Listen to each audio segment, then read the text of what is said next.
নমস্কার বন্ধুরা, welcome to unicorn. তো অনেক নাটক, অনেক অপেক্ষার পর ফাইনালি চ্যাম্পিয়ন্স ট্রফি 2025-এর ইন্ডিয়ান দল অ্যানাউন্স হলো। দল অ্যানাউন্সের কথা ছিল 12:30টায়। 12:30টার সময় রোহিত শর্মা আর অজিত আগারকার আসবে, এসে তারা দল অ্যানাউন্স করবে। বাট সেটা হলো প্রায় 3টের পর, 2.5 ঘন্টার ডিলে।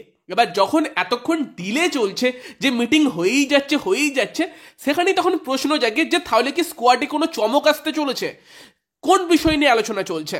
তবে যখন স্কোয়াড অ্যানাউন্স হলো, চমক সেরকম কিছু ছিল না। মোটামুটি এক্সপেক্টেড 15 জনের স্কোয়াড কিন্তু অ্যানাউন্স হয়েছে। কয়েকটা জায়গা নিয়ে প্রশ্ন ছিল। একটা শকার, সেটা হচ্ছে যে মোহাম্মদ সিরাজ কিন্তু স্কোয়াডে নেই, সিরাজ সুযোগ পায়নি। তবে এটা নিয়ে আমরা আলোচনা আগে করেছিলাম, তাই নয় কি? তো যদি আমরা স্কোয়াডের দিকে ফার্স্টে নজর দিই এবং তারপর আমরা চ্যাম্পিয়ন্স ট্রফির জন্য ইন্ডিয়ার প্লেইং 11 কি হতে চলেছে সেটা আলোচনা করি। তো সেইভাবেই আমরা আলোচনা করব। লাস্ট অব্দি দেখতে থাকো। আমাদের চ্যানেলে প্রথমবার এলে আমাদের চ্যানেলটিকে সাবস্ক্রাইব করে তার পাশের বেল আইকনটাকে অন করে দিও, আর এই ভিডিওটাকে লাইক এবং শেয়ার করতেও ভুলো না। তো যদি আমরা আর কি টিম ইন্ডিয়ার স্কোয়াড নিয়ে কথা বলি, তো নর্মালি যেটা এক্সপেক্টেড ছিল, যেটা আমাদের 2023 ওয়ার্ল্ড কাপের টিম ছিল, অলমোস্ট সেই টিমটাই আমরা দেখতে পাবো। সেরকমই একটা টিম দেখতে পাবো, সেরকমই দেখা গিয়েছে। তো সেখানে ইন্ডিয়ার স্কোয়াডের কথা বললে, সেখানে captain obviously Rohit Sharma, vice captain হচ্ছে শুভমান গিল। তো শুভমান গিল কিন্তু ভাইস ক্যাপ্টেন হিসেবে যাচ্ছে, যেখানে তার স্পটটা কিন্তু কনফার্ম করছে। মানে ভাইস ক্যাপ্টেনকে তো টিম ড্রপ করবে না। জয়সওয়ালও কিন্তু স্কোয়াডে আছে। তো সেখানে জয়সওয়াল রোহিত ওপেন করবে কিনা সেটা একটা স্পেকুলেশনের জায়গা হতে পারে।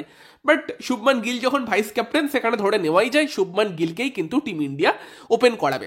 এবং শুভমান গিলের সেই নাম্বারটাও তার সঙ্গে আছে।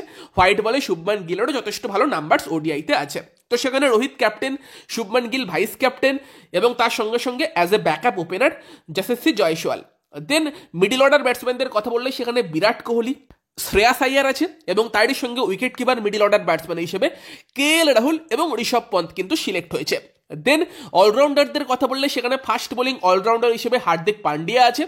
স্পিন অলরাউন্ডার কিন্তু 3জন যাচ্ছে, অক্ষর প্যাটেল, ওয়াশিংটন সুন্দর এবং রবীন্দ্র জাদেজা। 3জন কিন্তু স্পিন অলরাউন্ডার যাচ্ছে, ইন্টারেস্টিং বিষয়। আর সেখানেই যদি আমরা স্পিনারের কথা বলি, সেখানে কুলদীপের জায়গা নিয়ে একটা প্রশ্ন ছিল। আমরা আলোচনা করছিলাম যে কুলদীপ যাদব নাকি বরুণ চক্রবর্তী, কুলদীপ কি পুরোপুরি ফিট হতে পারবে, কুলদীপ কি পুরোপুরি ম্যাচ ফিট হয়েছে? সেখানে কিন্তু টিম কুলদীপ যাদবের উপরই ভরসা রেখেছে। আর বাকি 3জন ফাস্ট বোলার সিলেক্ট হয়েছে, যার মধ্যে জসপ্রীত বুমরা, মোহাম্মদ সামি এবং তার সঙ্গে তোমার আর্শদীপ সিং, এই 3জন কিন্তু সিলেক্ট হয়েছে।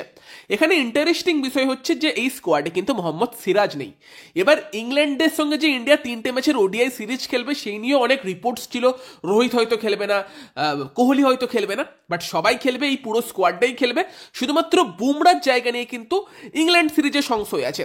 বুমরা এখনো 100% অ্যাভেলেবেল কিনা চ্যাম্পিয়ন্স ট্রফির জন্য সেটা শিওর হয়ে বলা যাচ্ছে না। এটুকু শিওর যে ইংল্যান্ডের এগেনস্টে প্রথম 2টো ওডিআই ম্যাচ কিন্তু বুমরা খেলবে না। ফলে সেই জায়গাতে বুমরার জায়গায় কিন্তু সিলেক্ট হয়েছে হর্ষিত রানা, সেখানেও কিন্তু নেই হচ্ছে মোহাম্মদ সিরাজ। এবার সিরাজ কেন নেই? যেখানে বুমরার জায়গা নিয়ে একটু প্রশ্ন আছে, সেখানে কি সিরাজের মতো একজন এক্সপিরিয়েন্স বোলারের সঙ্গে যাওয়া যেত না? উত্তর কিন্তু আমরা সিলেক্টর অজিত আগারকার বা রোহিত শর্মা ক্যাপ্টেন তাদের থেকেই পেয়েছি। যেখানে নর্মালি তাদের ভাবনা চিন্তাটা হচ্ছে যে মোহাম্মদ সিরাজ একজন নতুন বলের বোলার, মোহাম্মদ সিরাজকে নতুন বল না দিলে সে একটু কম এফেক্টিভ হয়ে যায়। আবার মোহাম্মদ সামিও এমন একজন বোলার যাকে দিয়েও নতুন বলে বল করাতে টিম প্রেফার করে, কারণ সামিরও নতুন বলে খুব ভালো সুইং আছে। জসপ্রীত বুমরা খেললে, জসপ্রীত বুমরার তো হাতে তোমার সেই জিনিসটা আছেই, সে নতুন বলেও শুরু করবে, ডেথও তোমাকে বল করে দেবে। নর্মালি টিমের ভাবনা চিন্তা হচ্ছে জসপ্রীত বুমরা আর মোহাম্মদ সামিকে দিয়ে শুরু করানো। নতুন বলের বোলার হিসেবে সামির এক্সপিরিয়েন্স এবং তার সঙ্গে সামিকে ট্রাস্ট করেছে সিরাজের আগে, কারণ টিমের মনে হয়েছে যে মোহাম্মদ সিরাজ হয়তো নতুন বলেই এফেক্টিভ, ডেথের দিকে অতটা এফেক্টিভ হতে পারে না। সেই জায়গাতে শামি অনেক বেটার করবে। শামি বুমরা সেই কম্বিনেশনের সঙ্গেই যাবে। প্লেইং 11 নিয়ে আমরা আলোচনা করছি। আর আর্শদীপ কেন সুযোগ পেয়েছে, সেখানে আমরা বলতে পারি যে বিজয় হাজারে ট্রফিতে ভালো বোলিংয়ের সে কিন্তু রিওয়ার্ডটা পেয়েছে।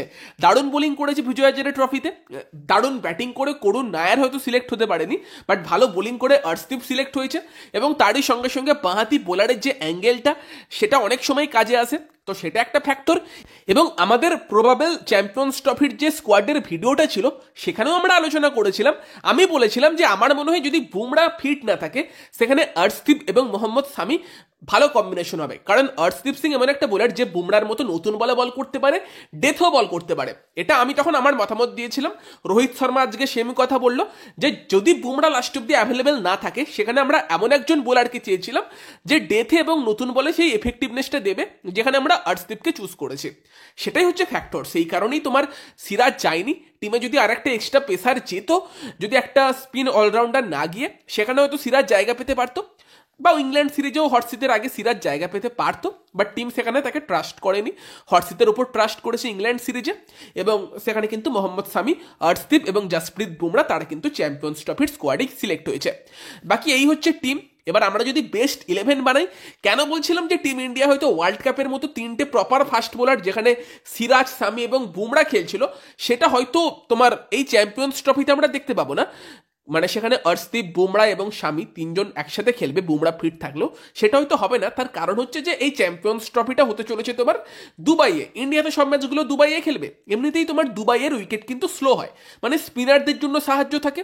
এবং তারই সঙ্গে সঙ্গে এখন যখন IL T20-র মতো একটা পুরো টুর্নামেন্ট হচ্ছে, তো একটা টুর্নামেন্ট হবার পর পিচ আরও ভেঙে যাবে সেখানে, মানে সেখানে কিন্তু স্পিনারদের জন্য বেশি সাহায্য থাকবে, এবং ইন্ডিয়া হয়তো সেখানে একটা এক্সট্রা স্পিনারের সঙ্গে যেতে পারে। নর্মালি ইন্ডিয়ার প্লেইং 11 কেমন হতে চলেছে, সেখানে এক্সপেক্ট করতেই পারো যে রোহিত শর্মার সঙ্গে Shubman Gill captain, vice captain open করছে, 3 নম্বরে বিরাট কোহলি খেলছে, 4 নম্বরে শ্রেয়াস আয়ার খেলছে। আমার মনে হয় না এই জায়গাগুলো নিয়ে কোনো প্রশ্ন আছে। 5 নম্বর জায়গাটা নিয়ে একটা প্রশ্ন থাকতে পারে, ঋষভ পন্থ নাকি KL রাহুল। KL রাহুলের সঙ্গে নাম্বারস আছে, এবং আমি আগেও এটা বলেছি যে KL রাহুল কিন্তু যথেষ্ট ভালো পারফরমেন্স তোমাকে দিয়েছে। বাট ঋষভ পন্থের ফ্যাক্টরটা সেখানেই আসছে যে একজন বাঁহাতি ব্যাটসম্যান। অনেক টিমই দুবাইয়ের পিছে একজন লেফট আর্ম স্পিনার নিয়ে খেলবে, সেখানে একজন বাঁহাতি অ্যাটাকিং ব্যাটসম্যান যদি মিডল ওভারে খেলে, সে হয়তো সেখানে বেশি এফেক্টিভ হতে পারে। বাট সেখানে আমার ভাবনা চিন্তাটা বলছি আমি তোমাদেরকে পরে। আমার মনে হয় KL রাহুলের সঙ্গে টিম ইন্ডিয়া যাওয়া উচিত অ্যাজ এ নম্বর 5। 6 নম্বরে খেলবে হচ্ছে হার্দিক পান্ডিয়া। তো তোমার টিমের মেন টপ 6 ব্যাটিং হয়ে গেল, সবাই রাইট হ্যান্ডার, সেটা একটা ফ্যাক্টর হতে পারে। তবে দেন 7 আর 8-এ দুজন স্পিন অলরাউন্ডার খেলবে। অপশানে কারা কারা আছে? অক্সর, ওয়াশিংটন, জাদেজা, 3 জনের মধ্যে থেকে 2 জন খেলবে। এবার আমার মতামতটা হচ্ছে যে অক্সর প্যাটেল যেরকম পারফরমেন্স দিয়েছে, তাকে ইগনোর করাটা মুশকিল। আমি তো অ্যাজ এ নম্বর 7 অক্সর প্যাটেলকে রাখবো। আর অক্সর প্যাটেলকে নম্বর 7 রাখা মানেই অক্সর এমন একটা প্লেয়ার যে উপরের দিকেও ব্যাট করতে পারে। ধরো মিডিল ওভারে দরকার পড়লো একজন বাঁহাতি ব্যাটসম্যানের, সেখানে অক্সরকে কিন্তু 4 বা 5-এও তুমি পাঠিয়ে দিতে পারো, ব্যাটিং অর্ডার থেকে একটু পিছিয়ে নিতে পারো, যে রাহুল 6-এ আসবে, হার্দিক 7-এ আসবে।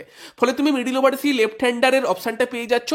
এবং সেখানে 8 নম্বরে জাদেজা নাকি ওয়াশিংটন। জাদেজার এক্সপিরিয়েন্স আছে, জাদেজা ওয়ান ডেতে ভালো বোলার, বাট জাদেজা আর অক্সরকে একসাথে খেলালে কি হয়, দুজনেই লেফট আর্ম স্পিনার, দুজনেই অনেকটা একই টাইপের বোলিং করে, এবং বাঁহাতি ব্যাটসম্যান থাকলে হয়তো দুজনকেই আনতে ক্যাপ্টেন ভয় পাবে। সেখানে ওয়াশিংটন তোমাকে অফ স্পিনার অপশনটা দেয়, সঙ্গে ব্যাটিংও দেয়, ভালো ব্যাটিংও করতে পারে। সেখানে ওয়াশিংটন যদি থাকে, অক্সর ওয়াশিংটন বা জাদেজা ওয়াশিংটন, সেটা আবার বোলিংয়ে বেশি ভ্যারাইটি দেবে। সেখানে সেটা একটা ফ্যাক্টর। জাদেজার ওপর কোনো ডিসরেসপেক্ট নয়, বাট অক্সর ওয়াশিংটন সেটা কিন্তু ভালো কম্বিনেশন হতে পারে। অথবা বোলিংয়ের দিক দিয়ে দেখতে গেলে জাদেজা ওয়াশিংটনও ভালো কম্বিনেশন হতে পারে। তবে অক্সর প্যাটেল ব্যাট হাতে কিন্তু তোমাকে বেশি ভরসা দেয়, সেই অপশনটা থাকছে। তো আমি অক্সরকে রাখছি, নিচে জাদেজা স্ল্যাশ ওয়াশিংটন রাখছি, কারণ জাদেজা অক্সর দুজনকে একসাথে T20 ওয়ার্ল্ড কাপে ইন্ডিয়া খেলিয়েছে, সেটাও একটা ফ্যাক্টর থাকছে। বাট সবসময় তোমার বোলিংয়ে একটু বেশি ভ্যারাইটি থাকলে সেটা ক্যাপ্টেনের কাছে অপশান বাড়িয়ে দেয়। দেন 3 জন বোলারের কথা বললে, অ্যাজ এ নম্বর 9-তে তোমার কুলদীপ যাদব থাকছে, রিস্ট স্পিনার। 2 জন ফাস্ট বোলিংয়ের কথা বললে অবশ্যই তোমার মোহাম্মদ সামি, তার সঙ্গে জাসপ্রীত বুমরা। আর যদি ইনকেস জাসপ্রীত বুমরা অ্যাভেলেবেল না থাকে, সেখানে অর্শদীপ সিং। তো ইন্ডিয়ার কিন্তু চ্যাম্পিয়ন্স ট্রফিতে এটাই প্লেইং 11 হতে চলেছে। Jaiswal as a backup opener যাচ্ছে, বাট মনে হয় না চান্স পাবে। বুমরা আর সামি পুরোপুরি 100% ফিট থাকলে অর্শদীপ সিং এরও ফার্স্ট টিমে আসার চান্সটা কমে যাচ্ছে। তবে হ্যাঁ, KL রাহুল নাকি ঋষভ পন্থ, সেটা একটা ডিবেটের জায়গা হতে পারে। আর নিচের দিকে অক্সর, জাদেজা এবং ওয়াশিংটনের মধ্যে দুজনকে খেলালে কোন দুজনকে খেলাবে, সেটা একটা ডিবেটের জায়গা কিন্তু হতে পারে। ওভারঅল টিম সিলেকশনের কথা বললে হ্যাঁ, অনেক কথাবার্তা হতে পারে, বাট এটা বেস্ট টিম যেটা ইন্ডিয়া সিলেক্ট করতে পারত। সেখানে টিম সিলেকশন নিয়ে আমার কোনো প্রশ্ন নেই। আমার দুটো জিনিস দেখার, একটা হচ্ছে কুলদীপ যাদব কি একদম 100% ফিট আছে, সেটা আমরা ইংল্যান্ড ODI সিরিজে বুঝতে পারবো। কুলদীপ যদি নিজের ছন্দে থাকে, সেখানে স্পিন ডিপার্টমেন্ট শর্টেড হয়ে যাচ্ছে। আর জাসপ্রীত বুমরার ব্যাপারটা, তবে বুমরা না খেলতে পারলে অর্শদীপই হয়তো বেটার চয়েস হতে পারতো। সিরাজের সঙ্গে চলে যাওয়াটা হয়তো সেফ চয়েস হতো, যে সিরাজের এক্সপিরিয়েন্স বেশি, অর্শদীপ সেভাবে ODI ম্যাচ খেলেনি। বাট যদি আমরা এফেক্টিভনেসের কথা বলি, এক্স ফ্যাক্টরের কথা বলি, সেটা হয়তো তোমাকে অর্শদীপ সিং দিতে পারে। যেহেতু শ্রীলঙ্কাও নেই, সেখানে একদম সিরাজ এসে একদম 50-এই সবাইকে অল আউট করে দেবে, সেটার চান্সও কমে যাচ্ছে।